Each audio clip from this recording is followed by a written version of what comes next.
du Seigneur. Et je bénis le Seigneur, Dieu nous a précédés en ce lieu. Et je bénis le Seigneur pour la manifestation de son Saint-Esprit ce matin.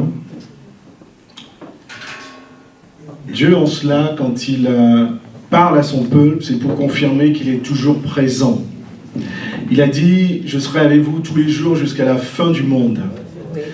Et le Seigneur Jésus-Christ pouvait également dire que mon Père, il est toujours à l'œuvre. Et vraiment, je vous invite, quand le Saint-Esprit se manifeste, prenez votre part. Peut-être que les paroles qui sont sorties, c'est pour toi. Peut-être que c'est pour toi, mon frère, c'est pour toi, ma sœur. Ne laisse pas tomber la parole du Seigneur. Cherche-le de tout ton cœur. Amen. Rebonjour à tout le monde. Le titre de ce message ce matin, c'est « Garde ton cœur plus que toute autre chose ». Garde ton cœur plus que toute autre chose. Et pour cela, nous allons lire deux passages. Le premier, c'est dans Matthieu 15, versets 1 à 15. Je vous laisse le temps d'ouvrir vos Bibles. Et le deuxième passage est plus court. C'est le Proverbe 4 au verset 20.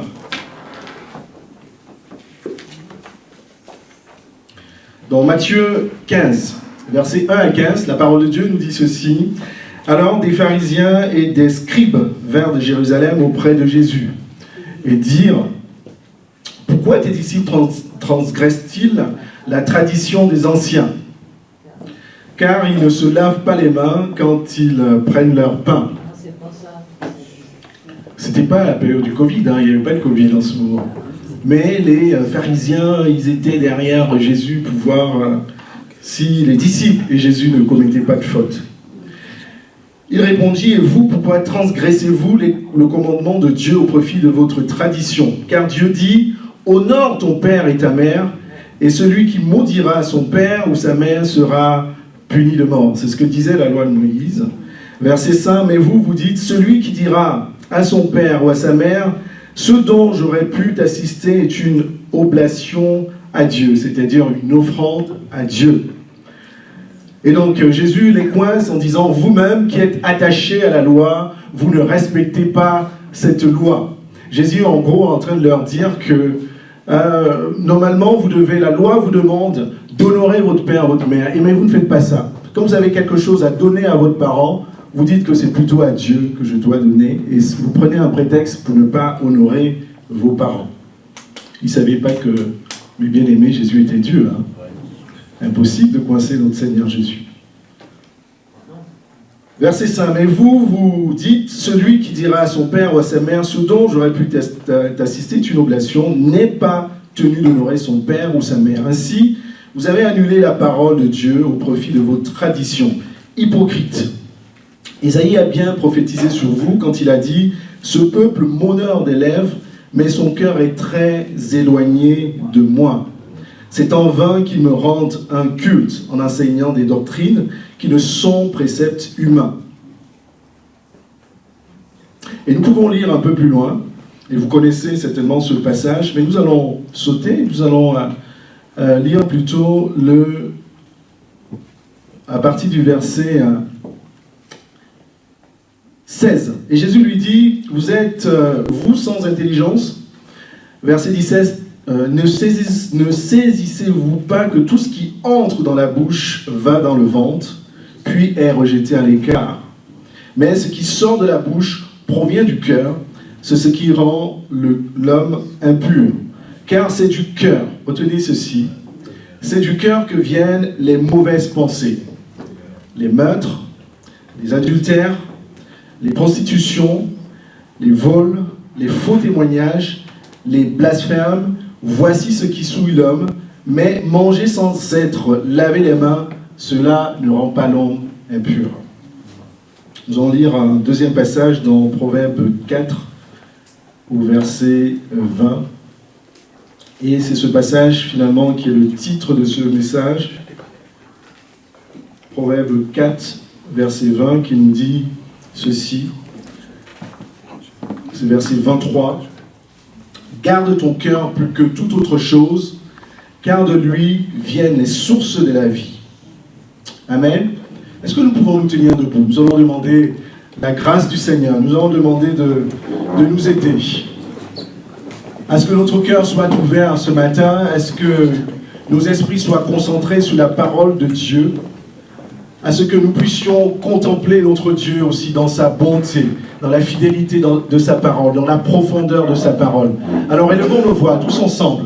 Demandons au Dieu de nous aider, de nous parler par son Saint-Esprit.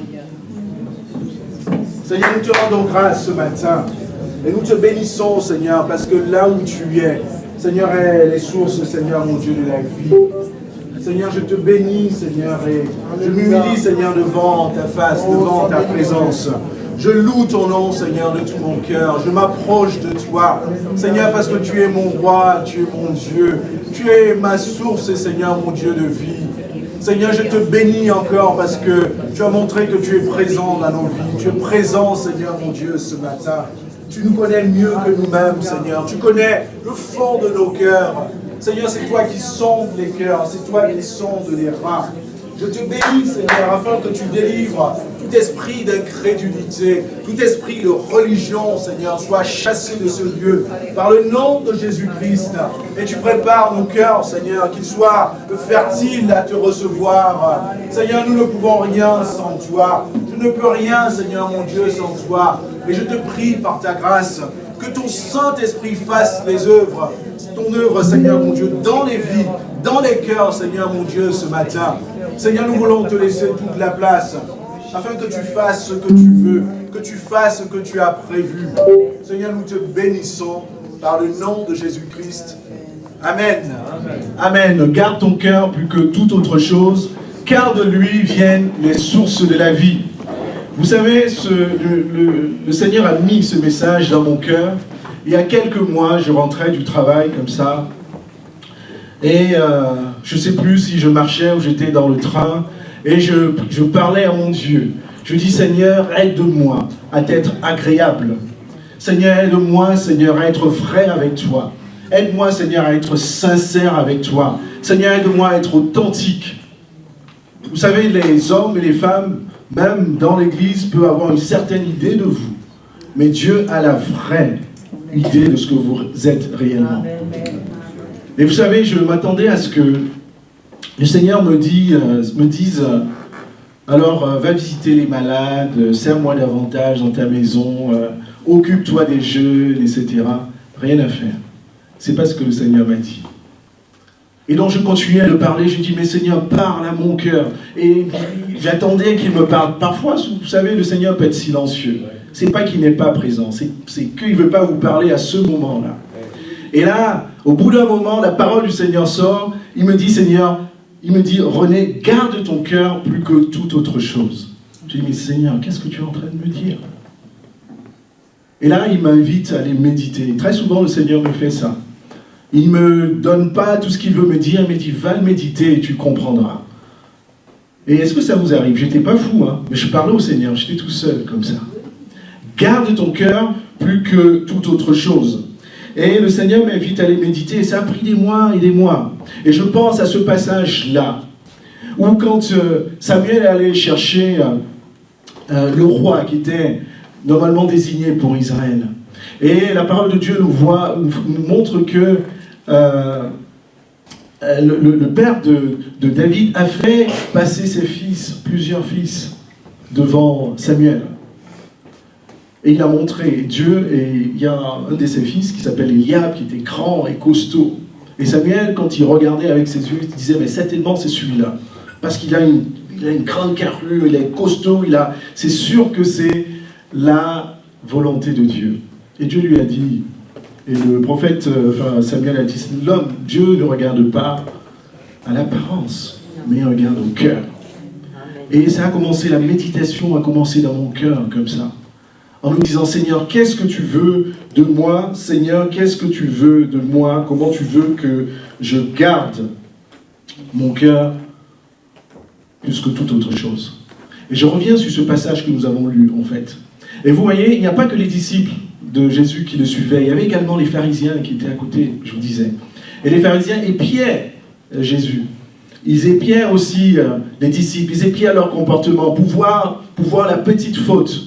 Et là, les disciples étaient en train de manger, et je ne sais pas pourquoi, soit il n'y avait pas de l'eau, ils ne se sont pas lavé les mains. Et les pharisiens sautent dessus sur Jésus et lui disent « Mais voilà, tes disciples, ils ne se lavent pas les mains avant de manger. » Et je vous disais tout à l'heure, on ne peut pas coincer Jésus. Jésus leur dit plus tard, c'est ce que nous avons lu, que ce n'est pas ce qui entre dans le corps de l'homme, ce n'est pas ce qui entre dans la bouche de l'homme qui le rend impur, mais c'est ce qui ressort de la bouche de l'homme. Alléluia. Et Jésus était en train de leur dire finalement que ce n'est pas vos traditions qui vous rendent purs, ce n'est pas vos traditions qui vous rendent juste devant Dieu, mais c'est réellement votre cœur. C'est ce qui ressort de votre cœur. Les pharisiens, ils s'efforçaient à respecter la loi, mais ils oubliaient que c'est le cœur qui est le plus important. Et c'est ce que Jésus était en train de leur dire. Et Jésus leur dit, pourquoi c'est le cœur? Parce que c'est du cœur que sortent les mauvaises pensées. C'est du cœur que sortent les mensonges. C'est du cœur que sortent les adultères. C'est ce qui révèle réellement l'état de votre cœur. Et j'ai envie de te dire ce matin, mon bien-aimé, garde ton cœur plus que toute autre chose. Garde ton cœur plus que tes biens. Garde ton cœur plus que ta femme. Garde ton cœur plus que ton enfant. Garde ton cœur plus que tout ce qui est important pour toi. Garde ton cœur plus que toute autre chose. Vous êtes d'accord avec ça? Le Seigneur m'a mis plusieurs points. Et j'ai envie de partager cela avec vous. Le premier point, c'est que le cœur est la source de vie, mais le cœur est également la source de péché. Et quand on regarde même le cœur sur un point de vue physique, vous savez que c'est du cœur, c'est à partir du cœur qu'il y a les battements du cœur, qu'il y a le rythme du corps, c'est le cœur qui régule la pression du sang, n'est-ce pas? Et même que sur un point physique, le cœur est extrêmement important parce que c'est Dieu qui l'a créé. Et même sur le point de vue spirituel, le cœur est extrêmement important. Et moi, je vais vous rappeler en fait qui nous étions. La parole de Dieu nous dit qu'avant, nous étions rebelles, ennemis de Dieu, loin de sa face. Et je regarde, même moi-même, avant, je connaissais pas le Seigneur Jésus, j'avais le cœur dur, je jugeais. Tout petit, j'ai connu le Seigneur Jésus-Christ en 96, mais avant cela, j'avais un jugement très très négatif contre les enfants de Dieu. J'avais un cœur dur, résistant à la parole de Dieu. Et c'est ce cœur-là que tu avais. Et c'est ce cœur-là que j'avais avant que je ne connaisse le Seigneur. Et j'aime bien ces passages d'Ézéchiel et Jérémie qui dit dans Ézéchiel 36, « Je vous donnerai un cœur nouveau, je mettrai à vous un esprit nouveau, j'ôterai le cœur de pierre que vous avez et je vous donnerai un cœur de chair. » Et Jérémie pouvait dire, au chapitre 31, verset 33, « Mais voici l'alliance que je ferai avec vous, la maison d'Israël.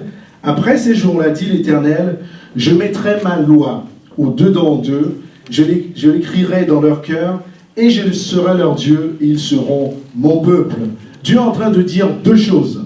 La première, c'est de dire qu'avant, on avait un cœur comme la pierre, dur, résistant, insensible à la parole de Dieu. Est-ce que certains d'entre vous étaient comme ça? Insensible à la parole de Dieu. C'est pour ça qu'autour de vous, ceux qui ne connaissent pas le Seigneur, vous avez beau si ce n'est pas le moment en tout cas où le Seigneur les attire à lui, ils sont insensibles. Quand vous leur parlez de l'amour de Dieu, du pardon, c'est comme du charabia pour eux.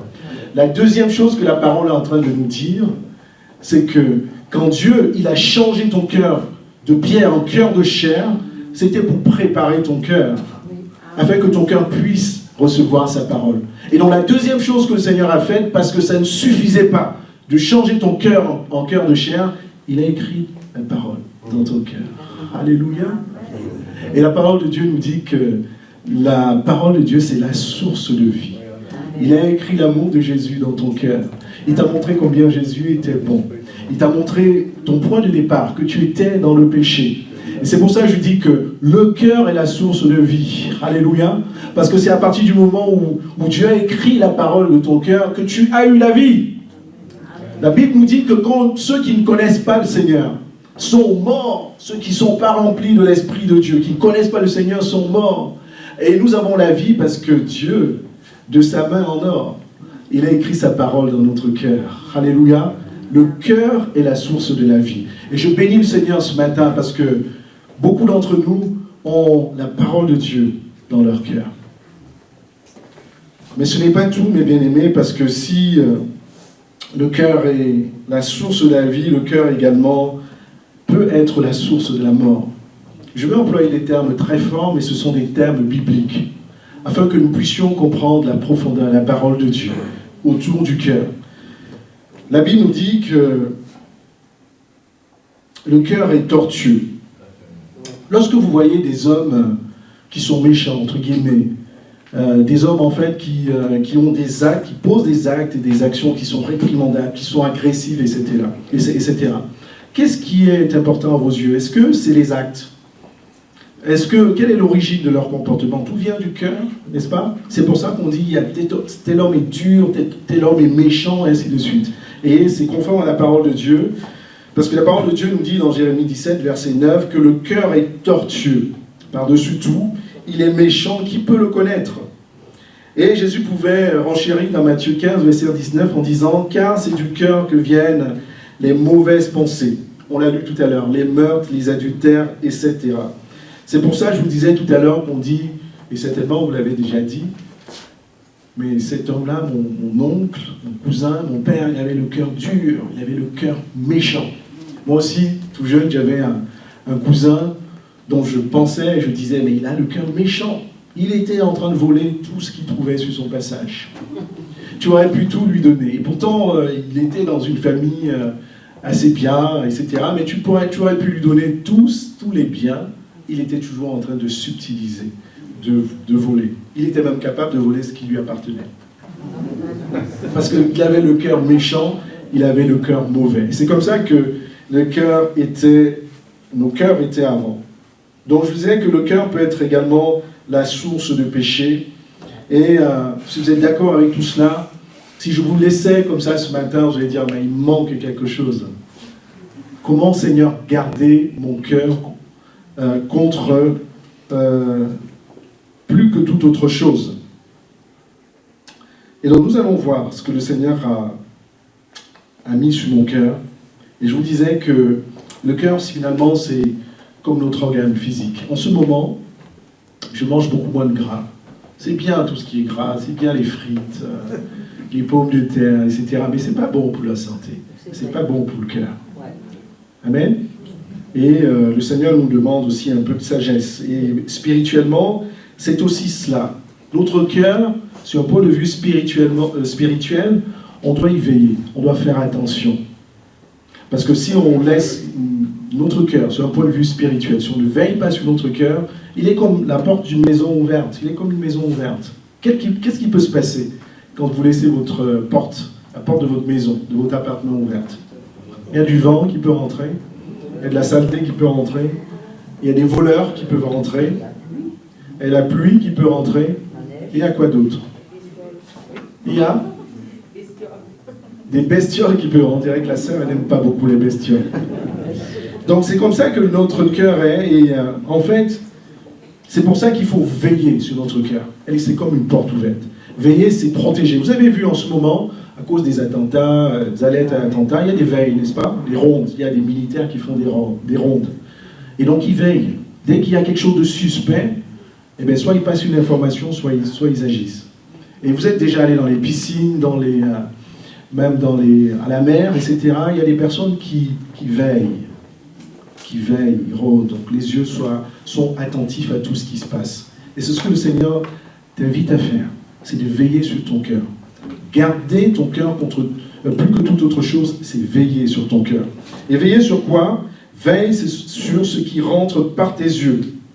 Vous savez, il y a beaucoup de chrétiens encore qui regardent, je vais parler des films, je vais parler de ce que nous regardons, qui regardent des films violents, obscènes. Comment veux-tu que le Seigneur te parle? Comment veux-tu que le Seigneur intervienne dans ta vie quand tu laisses une porte aussi ouverte? Comment veux-tu que le Seigneur travaille dans ton cœur? Et je pensais à tout ça parce que lorsque on regarde ces films, en fait, on doit se poser la question. Vous savez, il y a toujours une intention. Il y a des gens qui fabriquent ça. Il y a des films les films font toujours passer des messages. Il y a des films qui veulent banaliser l'homosexualité, des films qui banalisent la pornographie, les films qui banalisent plein de choses. Et tout cela, ça véhicule quoi? C'est pour que tu puisses banaliser les paroles de la vie. Je t'ai dit que dans ton cœur, il y a la vie. Donc si tu regardes un film violent, tu seras comment? Dites-moi. Tu seras violent. Si tu regardes un film qui promeut l'adultère, tu seras comment? Tu seras adultère. Si tu regardes un film qui promeut les choses obscènes, tu seras comment? Tu seras également obscène dans tes propos et dans beaucoup de choses. Et l'objectif, je vous disais, c'est tout un but. Alors, je ne dis pas que tout est mauvais, n'est-ce pas, dans tout ce qu'on regarde. Et la parole de Dieu nous invite à un peu de sagesse, à trier. Il y a des choses qu'on peut regarder. Les films ne sont pas interdits pour les chrétiens. Mais la parole de Dieu nous appelle vraiment à la sagesse. Veiller sur ton cœur, c'est veiller à ce qu'il rentre dans tes yeux également. Et la conséquence peut être, je disais, catastrophique, parce que le Seigneur nous a mis à renouveler notre pensée. Lorsqu'on vient au Seigneur, il nous a donné un cœur nouveau, une intelligence nouvelle. Et tout ce qui peut passer dans nos yeux, qui sont contraires à la parole de Dieu, sont là pour rendre notre conscience affaiblie, pour affaiblir ta conscience. De manière à ce que tu ne saches même plus ce qui est bien, ce qui n'est pas, de ce qui est mauvais, de ce qui n'est pas. Parce qu'avec le temps, si tu continues à le faire, je vais te dire, tu ne sauras même plus quelle est ta référence. Le chrétien, sa vie est conduite par la parole de Dieu. Alléluia. Et quand tu auras une conscience dépravée, une conscience corrompue, et cela, ce sera le danger. C'est pour ça que vous voyez souvent des chrétiens qui glissent tranquillement. Parce qu'ils ont laissé beaucoup de choses rentrer dans leur cœur. Donc veille sur ce qui te passe devant les yeux. Et si je vous demande 2 exemples dans la parole de Dieu, ceux qui sont tombés simplement parce qu'ils regardaient, pensez à qui? Le roi David.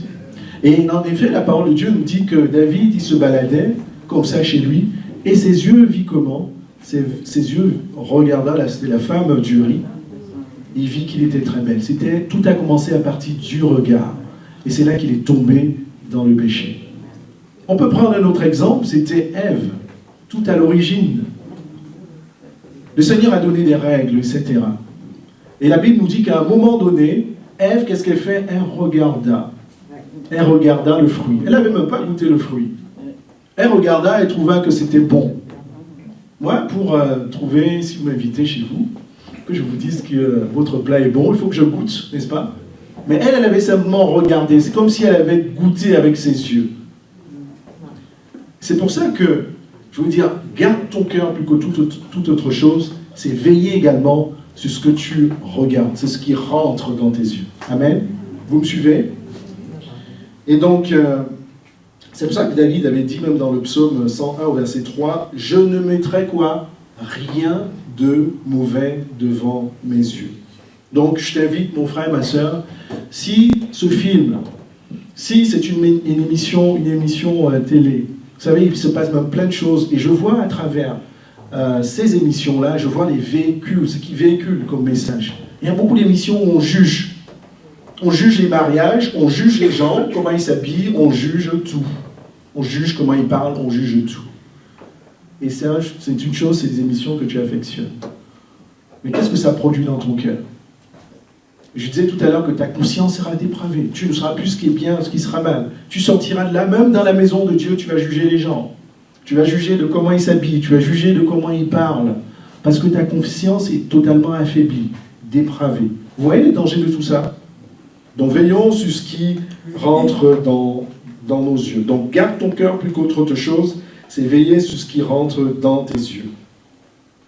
On va parler des oreilles maintenant. On va parler de ce qui rentre dans nos oreilles. Et on va être conforme à la parole de Dieu. Ce n'est pas ce qui rentre dans ta bouche. Ce n'est pas ça qui te rend impur, mais c'est ce qui vient de ton cœur. Et ce qui vient de ton cœur est alimenté parce que de ce que tu vois et de ce que tu entends. Vous voyez? Et on va parler de plusieurs choses. C'est, vous savez, notre désir, comme mon désir aussi, c'est de grandir dans la parole de Dieu. C'est de connaître Dieu davantage. Et aujourd'hui, on a plusieurs moyens à notre disposition. On a YouTube, on a toutes ces applications-là. Et parfois même dans la maison de Dieu, On va trouver des personnes qui consomment, comme on consomme du McDo, comme on consomme tout. Ils consomment tout ce qui circule sur Internet. Et moi, il y a un moment, je reçois une vidéo il y a quelques mois d'une sœur, je pense qu'il m'aimait bien, et qui me dit « René, regarde ça. C'est un homme qui prêche la parole de Dieu, il prêche la puissance de Dieu, et si tu l'écoutes, il va se produire des miracles dans ta vie. » Mon œil. Qui c'est qui crée les miracles? C'est Jésus. Je n'allais pas abandonner mon église, je n'allais pas abandonner mon pasteur pour aller suivre quelqu'un que je ne connais pas, quelqu'un que je ne connais ni d'Adam ni d'Ève. Simplement parce que j'entends qu'il fait des miracles dans la vie des hommes ou des femmes. Mais bien aimés, faites attention à ce que vous écoutez. Vous savez, les premiers chrétiens de Béret, qu'est-ce qu'ils faisaient lorsqu'ils écoutaient quelque chose? Ils regardaient. Ils allaient regarder, ils allaient vérifier. Et le chrétien aujourd'hui, on a perdu cette tendance. Tu reçois une vidéo sur ton portable, à peine c'est une vidéo de 30 secondes, tu vois la photo, tu transfères. Et souvent on transfère les personnes qu'on aime bien. Mais c'est un poison que tu es en train de transférer. Qu'est-ce que tu es en train de transférer? Quel message tu es en train de transférer? Qui est-ce que tu es en train de transférer? Est-ce que tu connais? Est-ce que tu connais ceux qui véhiculent ces messages? Et quand la Bible nous dit qu'il y a de faux prophètes, il y a de faux enseignants qui seront là à la fin du temps, je peux vous dire, la fin du temps, c'est pas demain, on y est déjà. Parce que c'est ce qui se produit. Et la Bible nous dit, c'est dans 2 Timothée 4, verset 3, que nos cœurs seront comment? C'est-à-dire qu'il viendra un temps où les hommes ne supporteront plus la saine doctrine, mais ayant la démangeaison d'attendre des choses agréables, ils donneront une foule de docteurs selon leur propre désir. Et c'est ce temps-là qui se passe. La saine doctrine, c'est la doctrine de la repentance, c'est la doctrine du péché, c'est la doctrine du salut en Jésus-Christ. Alléluia. C'est la doctrine de l'amour de Dieu. C'est la doctrine du pardon de Dieu. C'est la doctrine de l'humilité. Et c'est ça la saine doctrine. Et je peux vous dire, tout ce qui circule sur Internet, est-ce que vous entendez encore ce type de message? C'est des messages de « tu seras la tête et non la queue, tu seras ainsi de suite et ainsi de suite ». Je n'ai pas eu le temps de vous parler de... Ça sera peut-être dans un autre message, mais du message autour de la prospérité. Ce n'est pas que de l'argent. Mais c'est un message qui détruit la croix. Au fond. Mais on n'en parlera pas ce matin. Donc faites attention à ce que vous écoutez. Donc tu veux garder ton cœur, garde aussi ton cœur contre les murmures. Et nous avons parlé de commérage. Alors, je ne parle pas forcément de cette église, mais je m'adresse aux enfants de Dieu. Et souvent, il y a certaines personnes qui aiment entendre des histoires d'autres. Tu sais, le frère, la sœur, il a dit ça, il a fait ça. Il y en a qui aiment parler de la vie des autres. Il y en a également qui aiment écouter la vie des autres. Parce que c'est des histoires, et puis les personnes aiment des histoires sensationnelles. Et je peux vous dire, si vous venez vers moi en me parlant d'un frère ou d'une sœur, vous serez absolument déçus. Parce que je vais vous dire, ok mon frère, ok, mais est-ce que tu as prié pour le frère ou la sœur? Je t'invite à aller prier pour le frère et la sœur. Je t'invite à aller voir le frère ou la sœur et lui dire ce que tu es en train de me dire.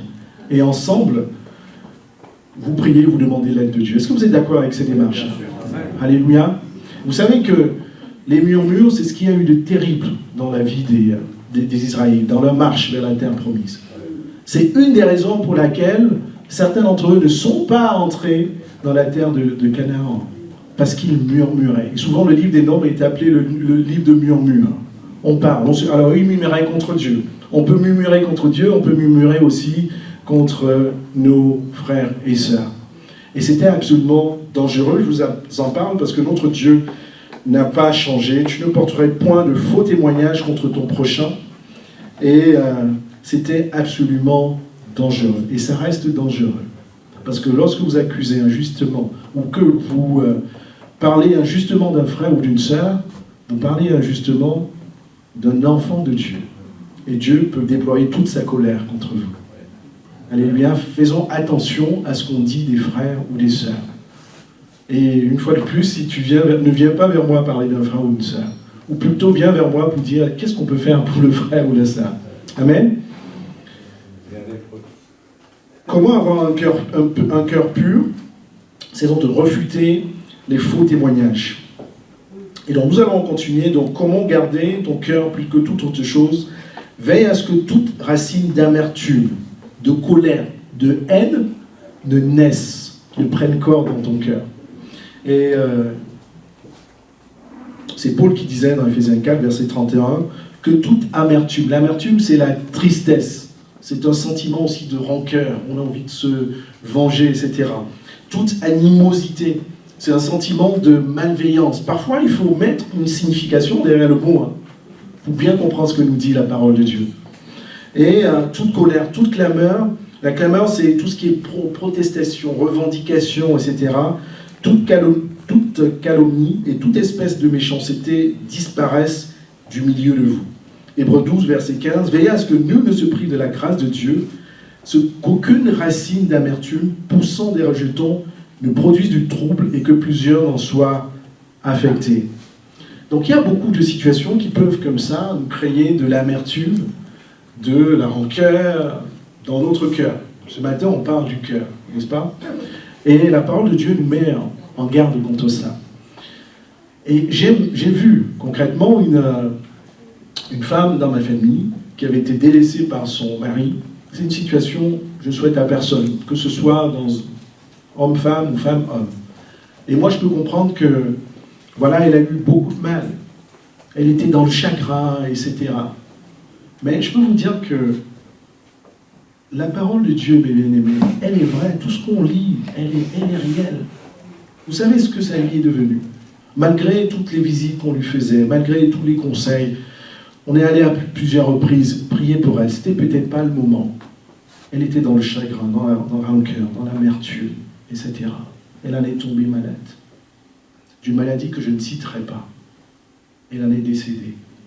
Ça peut être très impactant, très très fort.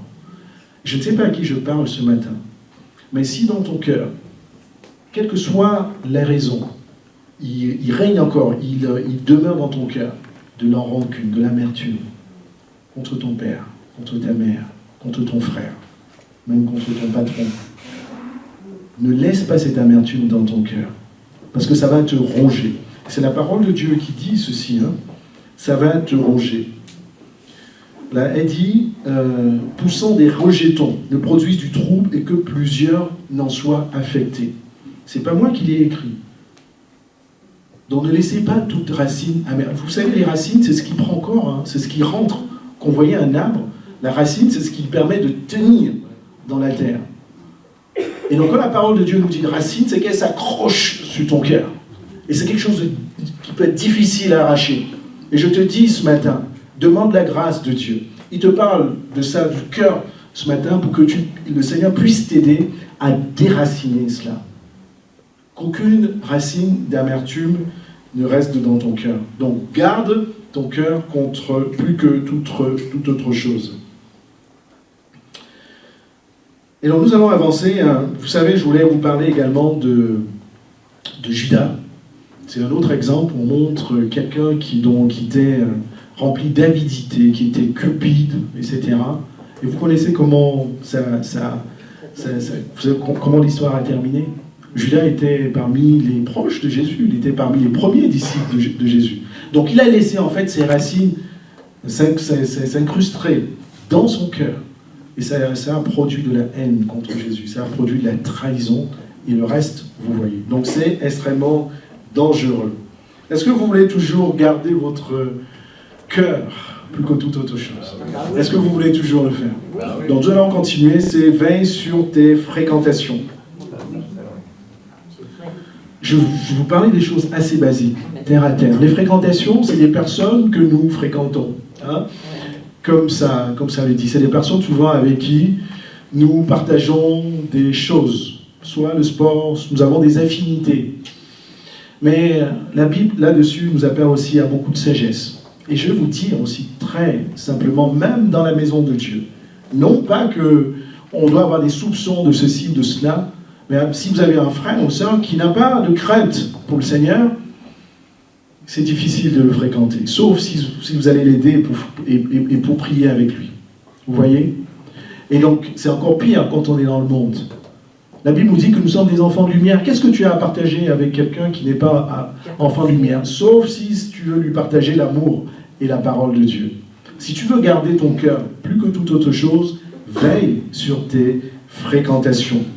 Et j'ai vu beaucoup de chrétiens comme ça aussi dériver parce qu'ils se sont laissés insidieusement comme ça. C'est-à-dire, c'est sans qu'ils s'en rendent compte.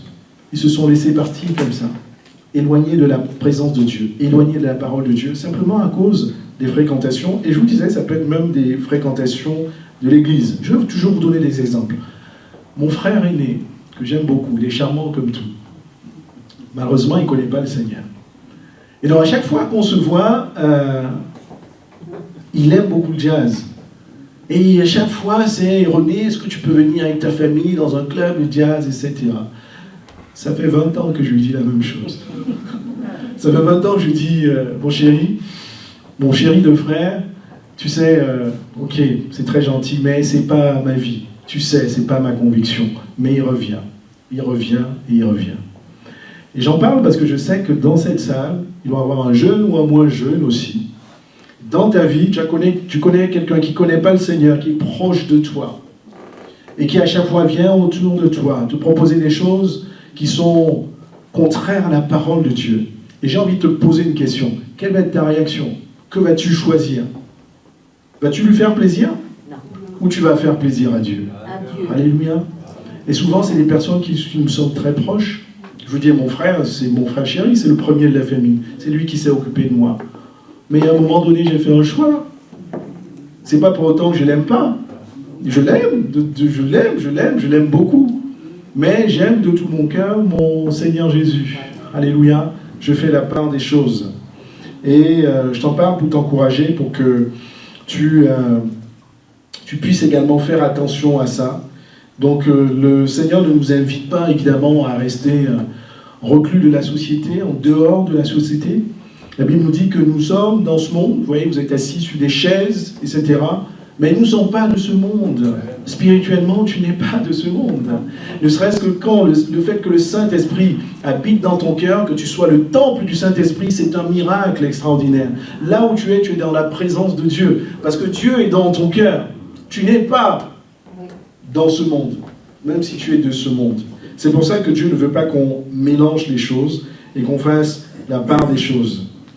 Donc, le Seigneur, c'est extrêmement important de veiller sur nos fréquentations, parce qu'autour de nous, malheureusement, il y a des personnes qu'on aime à travers notre chair. Et j'ai envie de te dire, si tu fréquentes quelqu'un qui est moqueur, tout comme tu regardais aussi à la télé, tu seras moqueur, n'est-ce pas? Si tu fréquentes quelqu'un qui est obscène, tu seras obscène. Tu vas faire les mêmes choses que la personne. Si tu fréquentes quelqu'un qui est adultère, à un moment donné, tu le seras. La personne va t'influencer. Et je vous disais que ta confiance va être dépravée, affaiblie. Et tu vas dériver. Donc, garde ton cœur plus que toute autre chose. Et d'ailleurs, la parole de Dieu nous dit tout. Ne vous trompez pas. Les mauvaises compagnies font quoi? Elles corrompent les bonnes mœurs. En effet. Et donc, je vous disais que j'ai vu aussi des choses, quand je vous disais que, en fait, dans nos actions, des hommes en général, quand un homme se met en colère, quand il fait un acte, ça vient vraiment du fond du cœur. Et si toutes ces choses-là t'influencent, tes actes, en fait, ce que tu vas commettre comme action, seront aussi influencés. J'ai vu des choses, même dans le monde professionnel. J'ai vu un collègue gifler une autre collègue. C'est triste, mais ça peut être un peu marrant, mais c'est quand même triste. Gifler en plein plateau, n'est-ce pas? C'est la honte. Et après, quand je méditais sur tout cela, j'ai dit, mais ça vient d'où, en fait?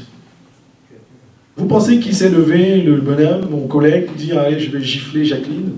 Non, j'ai pris Jacqueline comme ça. Vous pensez que c'était le gars? Parce qu'en effet, ça s'est passé dans son cœur pendant longtemps. À chaque fois, c'était... Voilà, il le passait dans son cœur, il le revisitait dans son cœur, et le moment où c'est venu, il a donné une gifle à Jacqueline. Jacqueline n'était pas contente, hein, je peux vous dire. Mais pour vous dire que, finalement, Si tu gardes tout à l'heure, on a parlé de l'amertume, etc. À un moment donné, tu passeras à l'acte. Parce que ça vient du cœur. À un moment donné, tu vas gifler ton patron. Oui, parce que chaque fois que tu te lèves et tu en murmures, tu rentres à la maison, il a fait ci, il a fait ça, il n'est pas gentil, il ne m'a pas augmenté de salaire, et tu es toujours contre ton... À un moment donné, tu vas le gifler. À un moment donné, ça va arriver. Voilà. Donc c'est pour vous dire que tout ce qui est dans notre cœur, il faut faire attention. 5e point. Alors, ça ne suffit pas de veiller. Tout à l'heure, on a dit qu'un des moyens de garder notre cœur, plus que toute autre chose, c'était de veiller, n'est-ce pas? On a vu sur quoi il fallait veiller. Mais il faut également nourrir notre cœur. En fait, notre cœur, il est comme une voiture. Certains d'entre nous ont une voiture. Pour entretenir la voiture, vous mettez un peu de l'essence pour qu'elle roule, n'est-ce pas? J'étais sur l'autoroute tout à l'heure, quelqu'un était en panne d'essence. Vous pouvez être en panne aussi. Si vous ne mettez pas l'essence, ça ne va pas avancer. Et votre voiture aussi, qu'est-ce que vous faites? Vous la menez régulièrement pour la maintenance, n'est-ce pas? Et si vous ne le faites pas, à un moment donné, ça ne va pas marcher. Et donc, il faut nourrir aussi ton cœur. Il faut nourrir ton cœur, il faut bien nourrir ton cœur. Et le Seigneur m'a mis également l'image d'un cultivateur. Très souvent, au Cameroun, je viens du Cameroun, mes parents nous amenaient en campagne. Et j'ai vu des agriculteurs qui allaient travailler à la sueur de leur front et qui, par gentillesse, revenaient avec une petite hutte, là, avec des choses dans leur panier. Et cette image m'est venue, c'est finalement l'agriculteur, souvent il passait, il cognait les portes, par gentillesse, il distribuait. Ça peut être une patate, ça peut être une pomme de terre. Et ce que j'ai envie de te dire, c'est que cet agriculteur-là, il ne distribuait que ce qu'il avait dans son panier. Il ne pouvait, s'il avait des choses mauvaises, s'il avait des épines, s'il avait des champignons venimeux, c'est ça qu'il allait distribuer. Mais il distribuait des choses bonnes, parce que c'est des choses qui étaient dans son panier. Pourquoi je vous en parle? C'est que si tu ne gardes pas ton cœur pur, si tu ne gardes pas ton cœur plus que toute autre chose, tout ce qui pourra ressortir de ton cœur, ça ne sera que ce qui est réellement dans ton cœur. Si dans ton cœur il y a du poison, si dans ton cœur il y a l'amertume, si dans ton cœur il y a la colère, ce n'est que le poison, ce n'est que l'amertume, ce n'est que la colère que tu pourras distribuer. Tu ne peux pas distribuer autre chose que ce qui est dans ton cœur. Sinon ça sonne faux. Tu as beau être souriant, tu as beau être souriante, tu as beau être généreux, généreuse, mais tu ne peux distribuer que ce qui vient de ton cœur. J'ai grandi j'ai fait une partie au Maroc, certains d'entre vous le connaissent, et pendant le Ramadan, il y a ce qu'on appelle, ils distribuent, on les invite à ceux qui ont beaucoup de biens à distribuer tout ce qu'ils ont. Et souvent, vous voyez, il y a des hommes qui sont dans la malaria, donc ils mettent plein de biens, de la nourriture, des aliments, etc. Ils distribuent, vous voyez, des longues queues, etc. Je dis c'est très bien, parce que ça permet en effet de pouvoir partager à ceux qui n'en ont pas. Mais nous, c'est différent. Parce que le Seigneur, il ne va pas te juger dans ce que tu es en train de faire, dans ce que tu es en train de distribuer. Mais il va regarder ton cœur, réellement. Et garder cette image de l'agriculteur. Si dans ton cœur, il y a des fraises, si dans ton cœur, il y a des raisins, il y a des grenadines, des grenades ou des grenadines, c'est ça que tu vas distribuer. Mais s'il y a autre chose, c'est cette autre chose que tu vas distribuer. C'est pour ça que garder son cœur contre toute autre chose est aussi important. Donc tu dois remplir ton panier aussi des choses bonnes. Et je vous disais que le cœur, c'est comme l'organe physique. Et donc même pour t'alimenter, les médecins vont te demander de faire attention à ce que tu manges, n'est-ce pas? Et donc pareil, notre Seigneur, notre grand médecin, il va nous donner une ordonnance spirituelle. Et pour nourrir ton cœur, c'est la parole de Dieu, mes amis. C'est la parole de Dieu. Celui qui trouve dans la loi de l'Éternel et qui la médite chaque jour, la Bible nous dit qu'il est déclaré heureux. Donc si tu veux prendre soin aussi de ton cœur, non seulement tu vas veiller, mais tu dois également bien l'alimenter. Tu dois alimenter ton cœur. Et la prescription spirituelle que le Seigneur nous donne, c'est sa parole. Sa parole est toute nécessaire à ce que tu aies un bon cœur. Sa parole, je le disais tout à l'heure, nous parle de l'amour. Tu parles donc de la repentance, de la patience. C'est ça qui doit nourrir ton cœur. Et donc passe ton temps, donc je t'invite à lire cette parole-là. Passe du temps à lire la parole. Non pas seulement à la lire, mais à la méditer aussi. Méditer, c'est passer du temps à se questionner. Seigneur, qu'est-ce que tu as envie de me dire? Parce que si vous lisez rapidement, sans la méditer, c'est comme si vous mangez rapidement sans digérer. Vous voyez, on peut être très pressé, on avale rapidement un McDo, etc. Ou même à la maison, on est pressé, on digère mal. Normalement, tu digères en 2 heures. Mais si tu manges très vite, tu peux digérer en 2 jours. C'est ça la parole de Dieu. Si on la lit un peu mécaniquement, en fait, tu ne la comprendras pas. Tu n'arriveras pas à la digérer. Et donc, non seulement il faut la méditer, mais il faut également expérimenter la parole de Dieu. Alléluia. Il faut expérimenter combien ce que cela peut produire. Ce que la parole de Dieu peut produire dans ton cœur, déjà dans ta vie. Et ce que la parole de Dieu peut produire dans la vie des autres. Amen. Donc garde ton cœur plus que toute autre chose. Donc je vais conclure, c'est tout cela que le Seigneur m'a amené à méditer quand je lui ai dit, mais Seigneur, comment tu veux que je te sois agréable? Il a dit, garde-toi de ce que tes yeux regardent, de ce qui rentre dans tes yeux. Veille sur ce qui rentre dans tes oreilles. Et nous avons vu également, veille que toute racine d'amertume, de colère, ne prenne pas corps, ne demeure pas dans ton cœur. Veille sur tes fréquentations et au final, nourris ton cœur de la parole de Dieu. Alléluia. Et vraiment, je souhaite que vous soyez bénis par cela. Et la bonne nouvelle, c'est vraiment que ça peut nous paraître difficile tout ça, mais Dieu vient à notre secours. David l'avait compris. Quand il a dit, « Oh Dieu, donne-moi un cœur pur. » Alléluia. Donne-moi un cœur pur. Crée en moi un cœur pur. Renouvelle en moi un esprit bien disposé. Alléluia. Soyez bénis. Je vais inviter le pasteur pour la prière.